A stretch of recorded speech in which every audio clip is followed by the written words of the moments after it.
اعوذ باللہ من الشیطان الرجیم بسم اللہ الرحمن الرحیم انا انزلناہ فی لیلۃ القدر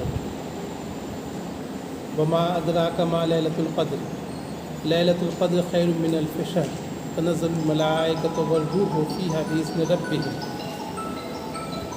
من کل امر سلام ہی حتی مطلع الفجر۔ صدق اللہ العظیم۔ یہ سورہ قدر ہے اور یہ مکی سورہ ہے۔ سورہ قدر چونکہ بہت جلد ہم لوگ شب قدر کی طرف آگے بڑھ رہے ہیں، اگلے ہفتے سے شاید شب قدر شروع ہو جائے گا، تو اس کے لحاظ سے مناسبت سے یہ سورہ قدر کو چنا گیا ہے۔ اس سلسلے میں جو احکامات ہیں اس کو یاد دہانی کے لیے، ہم سب لوگ ایسے جانتے ہی ہیں لیکن اس کی یاد دہانی کے لیے اس سورہ کو چنا گیا ہے۔ ترجمہ اس طرح ہے: ہم نے اس قرآن کو شب قدر میں نازل کیا ہے، اور تم کیا جانو کہ شب قدر کیا ہے؟ شب قدر 1000 مہینوں سے زیادہ بہتر ہے۔ فرشتے اور روح اس میں اپنے رب کی اذن سے ہر حکم لے کر اترتے ہیں۔ وہ رات سراسر سلامتی ہے طلوع فجر تک۔ تو یہ جب سورہ میں مطالعہ کر رہا تھا، اس میں کچھ سوالات میرے ذہن میں آئے، تو اس سوالوں کا جواب انشاءاللہ ڈھونڈنے کی کوشش کی جائے گی۔ ایک تو یہ ہے کہ شب قدر کب ہے، دوسرے یہ کہ اتنی زیادہ اہمیت اس کو 1000 مہینے کی زیادہ اہمیت کیوں دی گئی ہے، تیسرے یہ کہ فرشتے اور روح اس میں اپنے رب کے حکم اذن سے ہر حکم لے کر اترتے ہیں۔ وہ کیا حکم لے کر اترتے ہیں، وہ ایک سوال ہے۔ تو یہ چند سوال۔ دوسرے یہ کہ اللہ کے رسول صلی اللہ علیہ وسلم کا شب قدر میں کیا معمول تھا، وہ کیا کرتے تھے رسول اللہ صلی اللہ علیہ وسلم۔ تو یہ ان سوالوں کے جواب ہم لوگ انشاءاللہ اس میں تلاش کریں گے آج کے درس میں، کہ وہ چیزیں آئیں گی انشاءاللہ۔ ہم نے اس قرآن کو شب قدر میں نازل کیا ہے۔ قرآن کو شب قدر میں نازل کیا گیا ہے، اور تم کیا جانو کہ شب قدر کیا ہے۔ اس سلسلے میں یہ ہے کہ سورہ یہاں پر فرمایا گیا ہم نے اس قرآن کو شب قدر میں نازل کیا ہے۔ دوسری جگہ رمضان سورہ بقرہ میں ہے، رمضان وہ مہینہ جس میں قرآن نازل کیا گیا، یعنی کہ وہ رمضان وہ مہینہ ہے جس میں قرآن نازل کیا گیا، رمضان کے مہینے میں قرآن کا نزول ہوا۔ اور سورہ دخان میں اس کو کہا گیا انا انزلناہ فی لیلۃ المبارکہ، ہم نے اسے ایک بابرکت والی رات میں نازل کیا ہے۔ تو یہ مقصد یہ ہے کہ رمضان کے مہینے میں شب قدر میں قرآن کا نزول ہوا، اور اس کی جو اہمیت ہے اس کی وجہ یہی ہے کہ قرآن کا نزول اس مہینے میں ہوا، اس رات میں ہوا، اسی لیے اس کی وہ اہمیت ہے۔ تم کیا جانو کہ شب قدر کیا ہے؟ شب قدر 1000 مہینوں سے زیادہ بہتر ہے۔ شب قدر کے سلسلے میں احادیث بہت ساری آئی ہیں اس سلسلے میں، تو ان چیزوں کو ہم دیکھ لے رہے ہیں۔ سورہ شب قدر کے سلسلے میں جو حدیث ہے، ایک تو یہ کہ لیلۃ القدر رمضان کے آخری عشرے کی طاق راتوں میں ہے، یہ بخاری کی حدیث ہے۔ تو عائشہ رضی اللہ عنہ بیان کرتی ہے کہ رسول اللہ صلی اللہ علیہ وسلم نے فرمایا لیلۃ القدر کو رمضان کے آخری 10 راتوں کی طاق تاریخوں میں تلاش کرو۔ یہ جو حدیث ہے بخاری سے لی گئی ہے، اس میں جو بات کہی گئی وہ یہ ہے کہ طاق راتوں میں جو ہے، آخری 10 دنوں کے طاق راتوں میں ہم کو اس کو تلاش کرنا ہے، وہ دیکھنا ہے، وہ رمضان کا جو ہے۔ اور اس میں جو کہا گیا کہ قرآن کو نزول ہوا، اس سلسلے میں مفسرین نے 2 باتیں لکھی ہیں۔ ایک تو یہ لکھا ہے کہ اس رات کو، شب قدر کی رات کو، جو یہ تھا، جو قرآن تھا، وہ جو ہے اللہ تعالیٰ نے ایک طرح تو پورا قرآن حامل ہے، وہی فرشتوں کے حوالے کر دیا گیا۔ ایک تو یہ ہے کہ اس رات میں فرشتوں کے حوالے وہ پورا قرآن کر دیا گیا، اور وہ فرشتے پھر موقع موقع سے اللہ کے وسلم کے پاس وہ لے کر کے آتے رہے۔ اور ایک مطلب یہ ہے کہ رسول صلی اللہ علیہ وسلم پر جو یہ جو قرآن کا نزول ہوا سورہ علق کی 5 آیتوں سے، اس کی شروعات جو ہوئی وہ اسی رات میں ہوئی ہے، یعنی شب قدر کی رات میں ہوئی ہے، اور وہ شب قدر جو ہے وہ طاق راتوں میں سے کسی رات میں ہوئی ہے۔ تو یہ ایک مطلب یہ ہے۔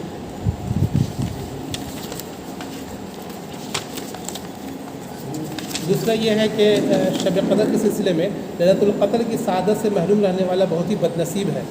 انس بن مالک رضی اللہ عنہ سے روایت ہے کہ رمضان آیا تو رسول اللہ صلی اللہ علیہ وسلم نے فرمایا یہ جو مہینہ تم پر آیا اس میں ایک رات ایسی ہے جو قدر و منزلت کے اعتبار سے 1000 مہینوں سے بہتر ہے۔ جو شخص اس کی سعادت حاصل کرنے سے محروم رہا وہ ہر بھلائی سے محروم رہا، یعنی کہ یہ رات بہت ہی مقدس رات ہے، اور جو محروم رہا وہ بہت ہی بڑی چیز سے محروم ہو گیا، وہ دور ہو گیا۔ اس فرمایا لیلۃ القدر کی سعادت سے صرف بد نصیب ہی محروم کیا جاتا ہے، اور جو اس سے بد نصیب ہی آدمی اس سے محروم ہوتا ہے، اس لیے کہ اس کی بہت زیادہ اہمیت ہے، بہت زیادہ ثواب ہے، بہت زیادہ اس کا اجر ملنے والا ہے۔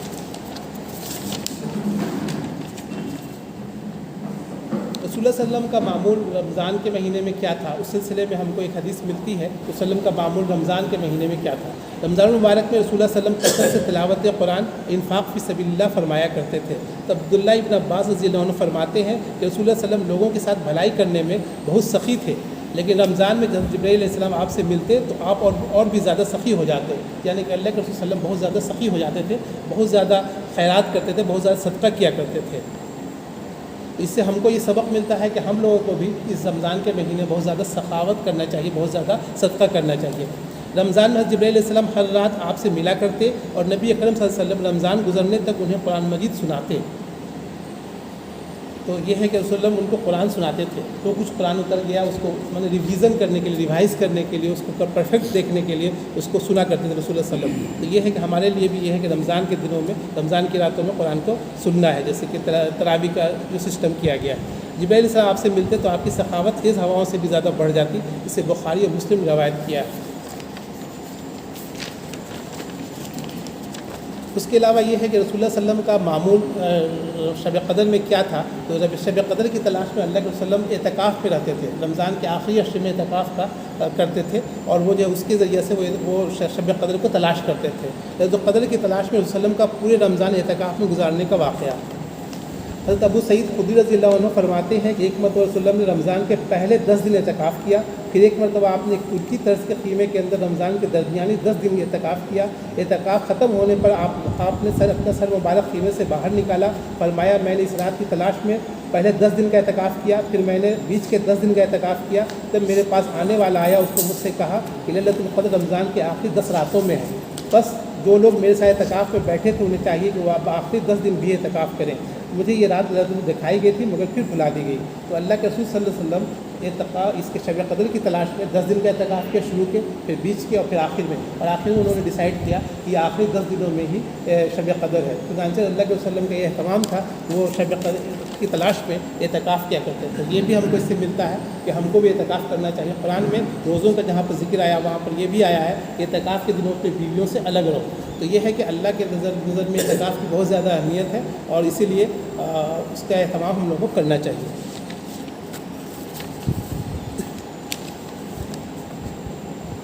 رسول اللہ صلی اللہ علیہ وسلم کا شب قدر میں کیا معمول تھا، اس سلسلے میں حضرت عائشہ رضی اللہ عنہ سے ایک حدیث ہے۔ تو عائشہ رضی اللہ عنہ بیان فرماتی ہیں کہ جب رمضان کی آخری 10 تاریخیں آتی تھیں تو رسول اللہ صلی اللہ علیہ وسلم کمر بستہ ہو جاتے، رات بھر جاگتے تھے اور اپنے گھر والوں کو بھی جگاتے تھے۔ اور اللہ کے رسول صلی اللہ علیہ وسلم کا یہ معمول تھا کہ وہ جو ہے رات بھر جاگتے تھے اس میں شب قدر کے تلاش میں، شب قدر کی راتوں میں، اور پھر یہ ہے کہ اپنے گھر والوں کو بھی جگاتے تھے۔ تو ہمارا بھی یہ معمول ہونا چاہیے کہ ہم کو بھی شب قدر کی راتوں میں اہتمام کرنا چاہیے اور اپنے گھر والوں کو بھی اس میں شامل کرنا چاہیے۔ رسول اللہ صلی اللہ علیہ وسلم کا کیا معمول تھا اور صلی اللہ علیہ وسلم نے کیا ہدایات دی ہیں شب قدر کے سلسلے میں، اس سلسلے میں ایک حدیث ہے کہ لیلۃ القدر کی دعا۔ حضرت عائشہ رضی اللہ عنہ فرماتی ہے کہ میں نے رسول اللہ صلی اللہ علیہ وسلم سے عرض کی یا رسول اللہ آپ کا کیا خیال ہے، اگر مجھے معلوم ہو جائے کہ کون سی رات لیلۃ القدر ہے تو مجھے اس میں کیا کہنا چاہیے؟ آپ نے فرمایا اللہم انک عفو تحب العفو فاعف عنی، یعنی کہ اللہم انک عفو، اے اللہ تعالیٰ تو معاف کرنے والا ہے، تحب العفو معافی کو پسند کرتا ہے، فاعف عنی بس مجھے معاف کر دے۔ یہ دعا پڑھنے کے لیے انہوں نے تاکید کی۔ تو یہ ہے کہ ہم لوگوں کو بھی جب شب قدر میں جب ہم جاگتے ہیں تو اس میں اس دعا کا اہتمام کرنا چاہیے۔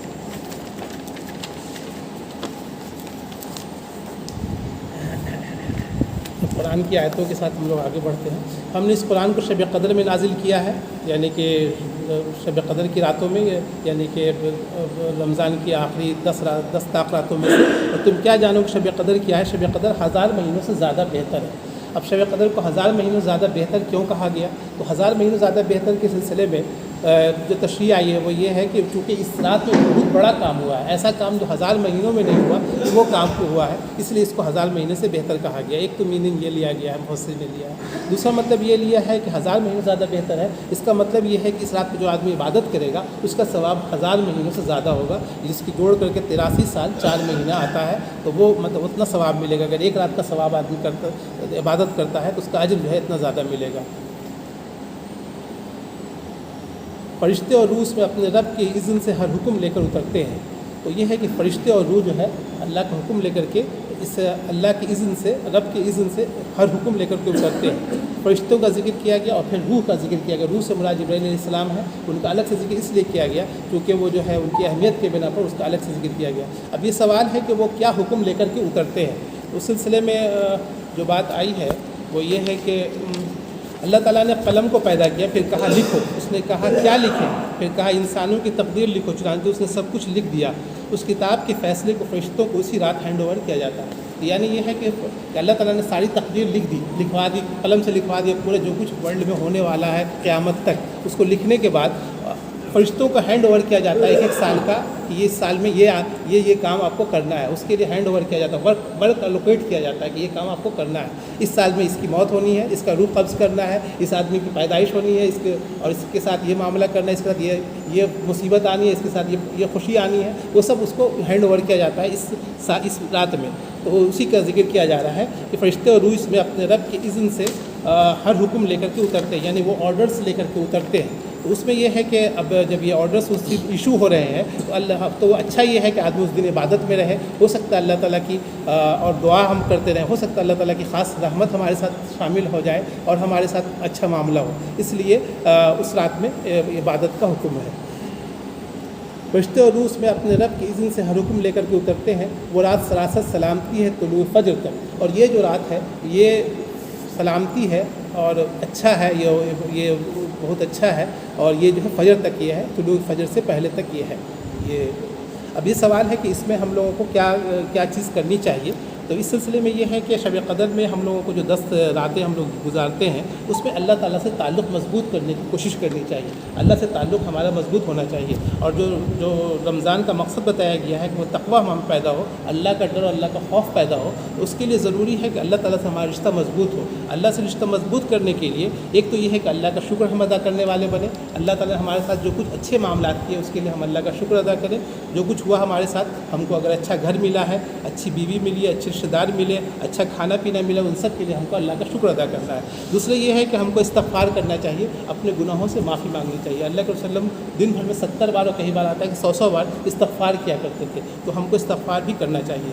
تیسری بات یہ ہے کہ نماز میں خشوع اور خضوع کا اہتمام کیا جائے، نماز میں اللہ سے قربت حاصل کرنے کی کوشش کی جائے۔ اس کے لیے جو لوگوں نے کیا ہے، ایک تو کہ میڈیٹیشن کے ذریعے سے اور مراقبہ کے ذریعے سے اللہ سے تعلق ہم اپنا مضبوط کر سکتے ہیں، اور لوگوں نے یہ بھی لکھا ہے کہ وسلم غار حرا میں میڈیٹیشن کیا کرتے تھے، تو اس کا اہتمام ہم لوگ کر سکتے ہیں۔ اس کے ذریعے سے چونکہ نماز کے بارے میں آیا، تم نماز اس طرح پڑھو جیسے تم اللہ کو دیکھ رہے ہو، تو اللہ کو دیکھنے کا تصور ہم کو تبھی پیدا ہو سکتا ہے جب ہم میڈیٹیشن کریں گے، اللہ کا تصور سامنے رکھیں گے اور اس سے کنٹیکٹ کرنے کی کوشش کریں گے، تو ہماری نمازوں کو بہتر بنانے کی کوشش کرنی ہے۔ اس کے علاوہ قرآن کا بھی اہتمام کرنا، چونکہ جو حدیث ہم نے پڑھی اس میں یہ بات آئی کہ اللہ کے رسول جبرائیل علیہ السلام کو قرآن سنایا کرتے تھے، تو ہم کو قرآن کی بھی تلاوت کرنی چاہیے، اس کا بھی اہتمام کرنا چاہیے۔ اس کے علاوہ اعتکاف کی بات بھی آئی کہ اعتکاف رسول اللہ ہمیشہ، اور کئی حدیثوں میں پتہ چلتا ہے کہ اللہ کے رسول مدینہ میں جب بھی رہے، ہر سال انہوں نے، جب بھی وہ مدینہ میں موجود رہے، انہوں نے ہر سال اعتکاف کیا، اور کئی بار تو کئی عشروں کا کیا، مطلب 2 عشرے کا یا 3 عشروں کا کیا، اور تو اس طرح کی مثالیں ملتی ہیں۔ تو اعتکاف کا بھی ہم کو اہتمام کرنا چاہیے۔ پھر یہ ہے کہ اللہ سے تعلق جوڑنے کے لیے اللہ کی جو اسماء الہی، اللہ کے جو نام ہیں 99 نام، ان کا اہتمام کرنا چاہیے، اور جیسے کہ اللہ تعالیٰ رحمان ہے، رحم کرنے والا، اللہ تعالیٰ کریم ہے، کرم کرنے والا، اللہ تعالیٰ غفار ہے، معاف کرنے والا، ان سب کا اہتمام کرنا چاہیے، اور ان چیزوں کو ہم اپنے اندر، وہ خوبیوں کو اپنے اندر لانے کی کوشش کرنی چاہیے۔ اس کے علاوہ شب قدر کی راتوں میں تسبیحات کا اہتمام بھی کرنا چاہیے، جو تسبیحات بتائی گئی احادیث میں، سبحان اللہ والحمد للہ ولا الہ الا اللہ واللہ اکبر، سبحان اللہ و بحمدہ سبحان اللہ العظیم، اس طرح کی تسبیحوں کا بھی اہتمام کرنا چاہیے۔ تو یہ باتیں تھیں جو اس میں بیان کی گئی ہیں۔ اس کے دعا کے ساتھ میں اپنی بات ختم کرتا ہوں کہ قرآن کی آیتوں کو دعا کی شکل میں پڑھتا ہوں۔ ہم نے اس قرآن کو شب قدر میں نازل کیا ہے، تم کیا جانو شب قدر کیا ہے، شب قدر 1000 مہینوں سے زیادہ بہتر ہے۔ اللہ تعالیٰ یہ رات جو ہے 1000 مہینے سے بہتر ہے، اللہ تعالیٰ اس کا اہتمام کرنے کی ہمیں توفیق عطا فرما۔ فرشتے اور روح اس میں اپنے رب کی اذن سے ہر حکم لے کر کے اترتے ہیں۔ اللہ تعالیٰ فرشتے اور روح اپنا تیرا حکم لے کر کے اترتے ہیں، ہمارے لیے اچھے حکم اور اچھے احکامات نازل فرما، ہمارے لیے اچھے حالات پیدا کر دے، ہمارے حالات کو بہتر بنا دے۔ وہ رات سراسر سلامتی ہے طلوع فجر تک، اللہ تعالیٰ اس رات سے پوری طرح سے استفادہ کرنے کی اور اس کا پورا اہتمام کرنے کی ہمیں توفیق عطا فرما۔ وآخر دعوانا الحمدللہ رب العالمین۔